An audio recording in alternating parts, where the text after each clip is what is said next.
Hello guys, my name is Bansi Kenyo. Welcome to my YouTube channel, and today we are going to talk about the second ingredient of a healthy and long-lasting relationship, and that is intellectual compatibility. Intellectual compatibility. So we'll get to answer most of the questions that people ask. Who should be smarter than the other one in a relationship, or should you be equal for you to be called compatible? Thank you guys. The first thing we're going to ask ourselves, what is intellectual compatibility? Is it the marks that you got in your KCP or your KCSE? Is it the degree that you have gotten or your academic achievements? No, it isn't.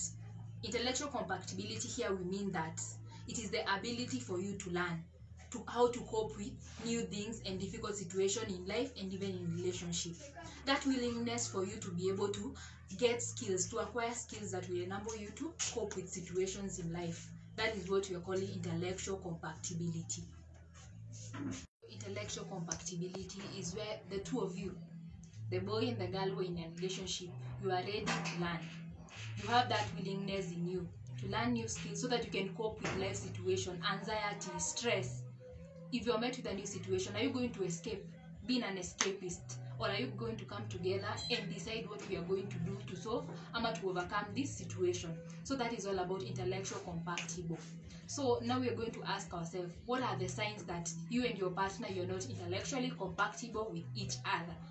And if you see these signs, what should you do? Or does it mean when you get the signs of that you and your partner, you're not intellectually compatible, that means the relationship is doomed? We'll get to answer these questions in a while. So the first sign that will make you know that you and your partner, you may not be intellectually compatible, is where one partner plays the role of a teacher. They are your teacher in a relationship. And by this, being a teacher is not bad, because you give service to humanity. But now you get that your partner, most of the time, they love correcting you. And every mistake that you make, unaitwa kwa class. Unaona? So, hizo unaangalia indicators zenye zinaonyesha wana play a role of a teacher in your life.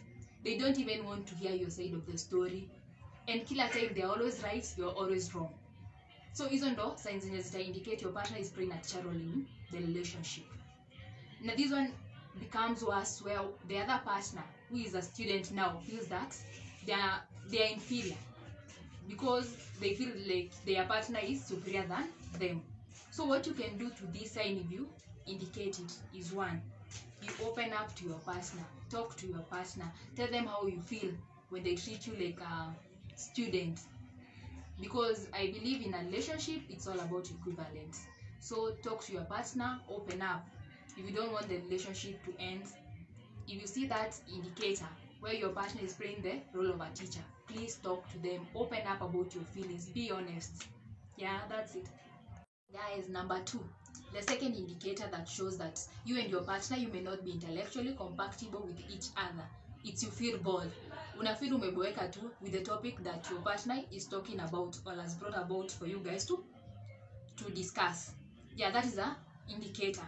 And mostly unaonanga, if you feel bored with your partner, you tend mostly mna invite family members, friends wakuje, so that hiyo morale ikuwe kwa your relationship. And that is not the right thing to do.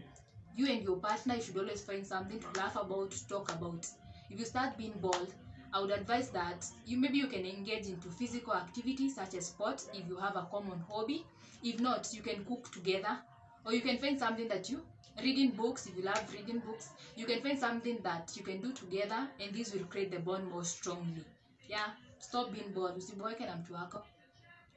Guys, the third indicator that you may not be intellectually compatible with your partner, note carefully, is where you feel like your partner is your competitor. Like kila time in life, in career, in everything, in business, you want a win-lose situation. You want yourself to win and you want your partner to lose. If not, you just want to be the best. The thing is, there's nothing being the best, but learn how to handle it. Don't make the other person feel so inferior. Because you're in a relationship as an ally, you should be goal buddies, you should be a team. You should work together to fulfill each person's goals. You should help each other, but not compete. Competition is good sometimes, if you're enticing your relationship. But if it reaches a point where you feel like you're inferior in your relationship, like your partner wants to take its all, it's time you speak up. So the only thing that you can do to solve this indicator is speak up. Tell your partner how you feel about it. Yeah, let them understand that they are sending a wrong signal to you, but also appreciate them. Commend them when they do something good. Yeah, learn to appreciate your partner. Usikuwa jealous matae. Yeah.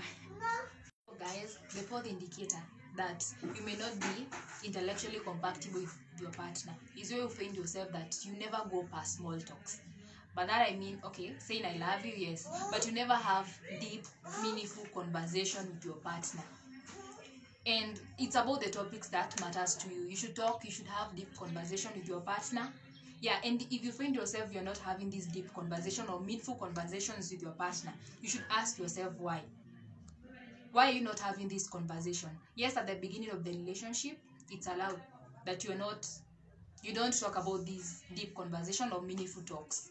But now, if you have stayed in a relationship for a long time, you should have meaningful conversation with your partner. You should talk about some issues, about the future. Yeah, let them wakwambia watakuoa ama watakupeleka kwenu. Yeah, you should have deep conversations with your partner. But if mmekaa pamoja and unaona hakuna mtu ana raise these conversations, it is an indicator that you may not be intellectually compatible. So to heal on this indicator, we ask ourselves, why are you not able to tell your partner some issues? Are you afraid of them, or you don't want to raise a conflict between you guys? And if that's the case, we say that your relationship, it's something that people are connected. So you don't have to fear your partner. You should be safe with your partner. You should be ready to talk to them. You should be able to express yourself in anything that you think will affect the welfare of your relationship. And then the second is that you should not be afraid to start some conversation. Hit on him on some conversation and hear what he will say. Hit on her and you hear if she has plans of starting a future with you. Yeah, that's life. Jua kwenye mnaenda. So guys, the fifth indicator that you may not be intellectually compatible with your partner is where you find your partner, they talk a lot about themselves. Like, if you bring up a topic, it will end up they will end up talking about themselves, yet it is not related to what you're talking about. It's like you come and then you tell your partner about your work situation, maybe it's worse, you wanted advice from them. Then they will start giving you their stories, and then that story is not even connected with what you wanted them to advise you on. So they are out of topic and they mostly find themselves they're talking about themselves because they want to make it happen, but the truth is you're not intellectually compatible. So what you can do about this is you express yourself to your partner. Make your partner know how you feel about it and tell them that sometimes you just want them to listen to you. Yeah, you just want somebody to hear you out, nothing else. Yeah, that's simple. So guys, the sixth indicator that you may not be intellectually compatible with your partner is where you lose confidence when you are around them. It's where you become bitter, you become jealous, you lack confidence in yourself whenever you are around them.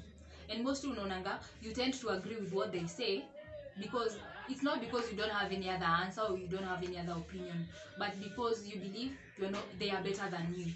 So you believe even your answer does not make sense. You don't believe in yourself when you are around them. So please, if you feel your partner loves over-explaining things, not explaining, over-explaining things to you, they love interrupting you, they don't want to hear your side of the story, and also that they are always right and you're always wrong, please talk it up. Tell them how you feel.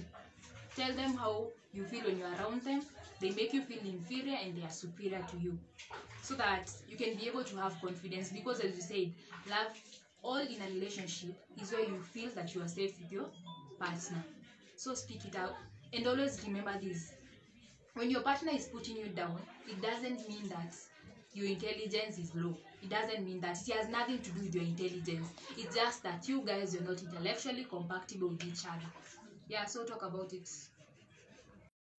The seventh indicator that you may not be intellectually compatible with your partner is where you find that your relationship is mostly focused on the physical aspect. Like mimi sijasema kuguzwa ni vibaya, kila mtu anapenda kuguzwa, but every time you want to have a deep and meaningful conversation, you guys divert, unaenda physical. You know why? because you don't know how to engage each other in an intellectual level. That way, like, you mostly tend to foreplay, physical touching, flirtation, because you have nothing to talk about with each other that is meaningful.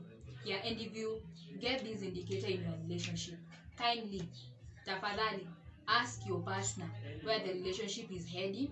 Just confront them in a respectable way. Ask them the goals in the relationship, yeah, and what they want to do. Asikuwe mmekaa hapo na hamna place mnaenda, ni nini tu anataka. Guys, the eighth indicator is that you have different taste in music. So, okay, this one, there's an envy. There are people who love different music and they are okay because they respect each other. They respect the taste of each other in music. Yeah, and they are cool, they are not bitter when their partner is listening to the kind of music they love. But now here comes, there's an argument that most people, when you wanapenda the same types of songs, they're emotionally connected to each other. That means even in their intellectual levels, they will argue, they will have the same opinions. Yeah, but it's not a major indicator. If you love the same music, well for you. If you don't love the same music, make sure you respect your partner's taste in music, and you'll be good. We have to conclude this by asking ourselves, if you find these indicators and there it's truly you're not intellectually compatible with your partner, does it mean that you should leave them, or you end the relationship, or that is your relationship doomed by the fact that you're not intellectually compatible with your partner? Or what can you do?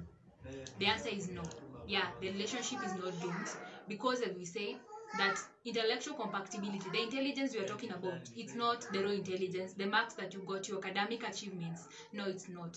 It's the ability for you to learn and the willingness for you to be able to cope and deal with new situations and difficulties in life. So it's for you to have that willingness. You want to improve so that you can be compatible with your partner, and it should not feel like a competition, like partner kwa anaona like lazima nikimbie ili nimfikie. No, it should not be a competition. It should be a process. You should come together and learn to find ways where you can improve yourselves, because it is for the growth of you and your partner, for the growth of your relationship. Yeah, so get together, learn new tips, learn new skills, how to handle situations in life. Yeah, it's not doomed. Nobody is intellectually compatible with the other. We all learn. Yeah, get to learn and find ways where you can learn with your partner, talk about them. Yeah, teach each other, because you're goal buddies, your friends. Yeah, your best friends. If this session was helpful to you, please kindly subscribe, watch, and share widely. Let the information ifike. Relationship works, and I hope that you'll be in our next channel, which will be talking about the third ingredient of a healthy and long-lasting relationship. Yeah, bye.